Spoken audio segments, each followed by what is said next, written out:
Hey everyone, today I'm checking the MPU 6050 sensors, and this board is developed under the VTVL rocket program, and this is my GUI, and this GUI is made using the Java effects and processing. Okay, and this flat computer I implemented a Kalman filter to stabilize the reading, and on the GUI side I am using reinforcement learning, so it can learn from the previous data and avoid mistake. Okay, so yeah, this is the flat computer, and this is connected with the serial monitor. Okay, and there's a lot of graphs.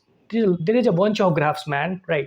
And let us suppose this is very accurate. Okay, so this is the raw PCI value. Okay, so this is yeah. Okay, this is yeah, and this is the G axis. Okay, so this is yeah, this is pitch, so it's a plus minus 180 degree. Okay, and this is roll. Okay, this is roll. Okay, and this is the additional two value. This is the shock detection and this is the vibration. Let us suppose this flat computer is the stable mode, and if you detect the shock, so it can detect the shock, right? And this is the red, that means it's a warning message. Okay, and yeah, this is the graph. So there is a lot of graphs like the displacement and accelerations, velocity. There is a lot of graphs, right? Yeah, and this GUI and this flat computer is made under the VTVL rocket program.